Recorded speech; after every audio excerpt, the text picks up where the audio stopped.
The Marriage Act says, marriage means the union of a man and a woman to the exclusion of all others, voluntarily entered into for life. It's only said that since 2004.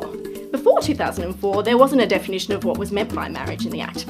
So, since 2004, the wording of the Marriage Act has specifically excluded same-sex couples from being able to marry or from having their overseas marriage recognised here.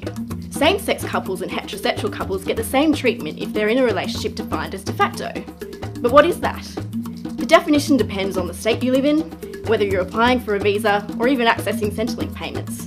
But broadly, you have to be living together in a romantic partnership. In day-to-day life, there might not be a huge difference between being de facto and being married, but in some situations there's a lot. Here are 3 couples, 2 heterosexual and 1 same-sex. They've just gone Facebook official. Let's move along a couple of years. Now this couple has decided to break up. They live together and they have a child, so they end up in the family court fighting over children and assets. Now here's one major difference between de facto relationships and marriage. A judge can decide, depending on the case, that you're not de facto, you're just cohabiting. In 2014, that happened to one couple who'd been living together for 13 years with a child. But if you're married, the judge's opinion on the nature of your relationship isn't relevant. Now let's look at 2 other couples. This couple is ready to commit, but being a same-sex couple, they can't do that in any legal way, so they have a party and call it a wedding. The other couple is also ready to commit, so they also have a party and call it a wedding. But they then sign a marriage certificate, a step the same-sex couple can't take, even if they want to. So now let's move on again. One member of each couple is in a car accident in Adelaide. The victims are taken to hospital, where unfortunately they both die from their injuries. For the married couple, the living spouse's name is recorded on the death certificate, which means they can easily access things like Centrelink bereavement payments and their late spouse's superannuation, life insurance and financial accounts. It's not so easy for the same-sex couple. To get the same benefits and access, the same-sex partner will have to prove the relationship, a process that may take months.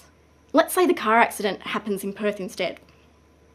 In WA, de facto partners can be listed on death certificates, but only if they provide information about the relationship in time for the death to be registered.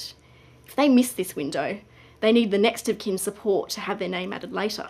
So, in a worst case scenario, a person might outlive their loved one, spend months trying to close bank accounts, access government support, and be barred from contributing to funeral arrangements. All because they're in a same-sex relationship and weren't allowed to marry. Heterosexual couples in de facto relationships run the risk of ending up in the same situation.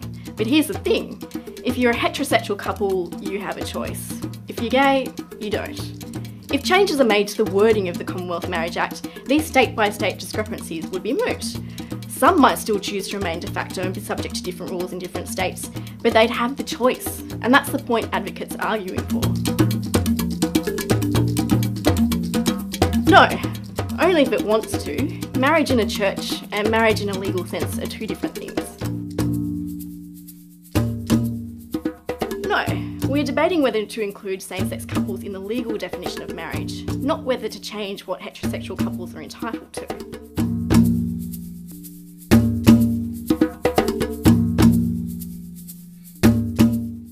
That's not a question of law.